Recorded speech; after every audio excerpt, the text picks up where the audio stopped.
Assalamualaikum warahmatullahi wabarakatuh. Halo anak-anak kelas 3, bagaimana kabar kalian? Semoga kalian masih tetap semangat ya, serta dalam keadaan sehat walafiat. Kali ini kita akan belajar materi bahasa Indonesia tentang perkembangan teknologi sandang. Di sini ada yang sudah tahu apa itu sandang? Sandang adalah pakaian yang diperlukan manusia sebagai makhluk berbudaya. Nah, sandang atau pakaian memiliki beberapa fungsi, diantaranya yang pertama, melindungi tubuh dari cuaca dingin, hujan, dan terik matahari. Yang kedua, melindungi tubuh dari gangguan serangga. Yang ketiga, melindungi tubuh dari gesekan antara kulit dan benda lain. Yang keempat, digunakan sebagai identitas diri. Yang kelima, digunakan sebagai baju profesi. Yang keenam, digunakan sebagai simbol budaya. Dan yang ketujuh, digunakan sebagai tanda status sosial. Lalu, apa itu teknologi sandang? Teknologi sandang adalah ilmu pengetahuan dan teknologi yang digunakan untuk mengolah bahan baku sandang, sehingga menghasilkan pakaian yang beragam dan nyaman digunakan. Nah, berikut beberapa bahan dasar pembuat pakaian.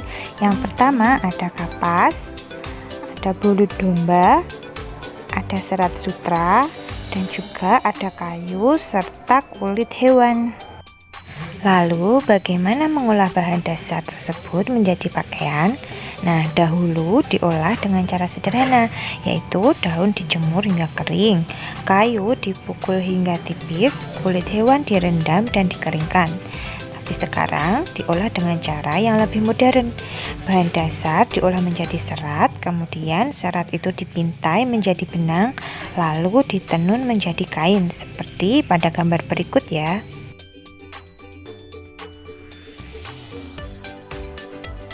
Nah, berikut cara mengolah kain menjadi sebuah pakaian. Dahulu, kain dijahit menggunakan tangan, lalu beralih menggunakan mesin jahit yang digerakkan dengan kaki. Selanjutnya, sekarang beralih menggunakan mesin jahit modern yang tanpa menggunakan gerakan kaki. Nah, berikut beberapa jenis-jenis pakaian. Salah satunya ada kain adat. Kain adat ini umumnya dibuat dengan cara tenun tangan. Biasanya digunakan saat upacara adat, pernikahan, baju tarian daerah, dan upacara keagamaan.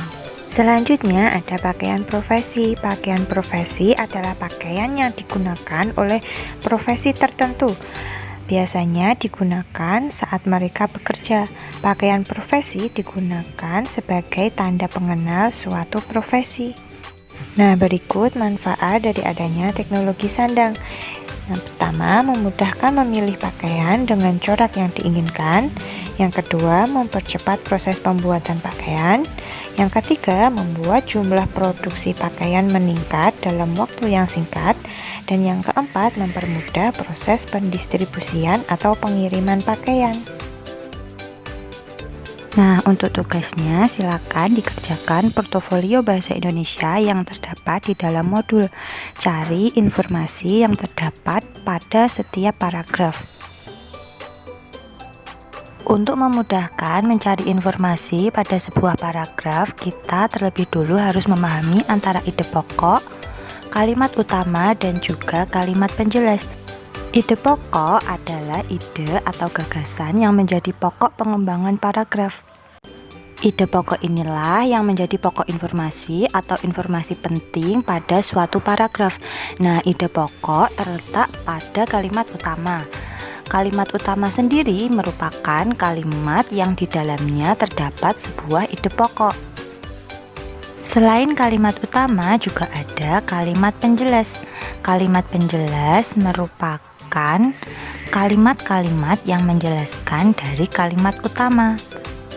Jadi, dalam sebuah paragraf terdapat satu ide pokok yang terletak di dalam kalimat utama, serta dalam sebuah paragraf terdapat beberapa kalimat penjelas. Sekarang, coba perhatikan contoh paragraf dalam bacaan berikut ya. Salah satu kekayaan budaya Indonesia adalah kain adat. Setiap daerah memiliki kain adat. Kain songket dikenal sebagai kain adat orang Melayu. Kain sasirangan dikenal sebagai kain adat suku Banjar di Kalimantan. Orang-orang di Jawa memiliki batik dan lurik. Kain tenun dikenal sebagai kain adat dari Nusa Tenggara. Ide pokok dari paragraf tersebut ialah kain adat adalah kekayaan budaya Indonesia. Nah, untuk kalimat utamanya ialah salah satu kekayaan budaya Indonesia adalah kain adat. Untuk kalimat penjelasnya adalah kalimat-kalimat lain yang menjelaskan isi dari kalimat utama tersebut. Yang pertama, setiap daerah memiliki kain adat. Yang kedua, kain songket dikenal sebagai kain adat orang Melayu. Yang ketiga, kain sasirangan dikenal sebagai kain adat suku Banjar di Kalimantan. Yang keempat, orang-orang di Jawa memiliki batik dan kain lurik. Dan yang kelima, kain tenun dikenal sebagai kain adat dari Nusa Tenggara. Nah, demikian pembelajaran kita hari ini. Semoga bisa dipahami dan dapat bermanfaat ya.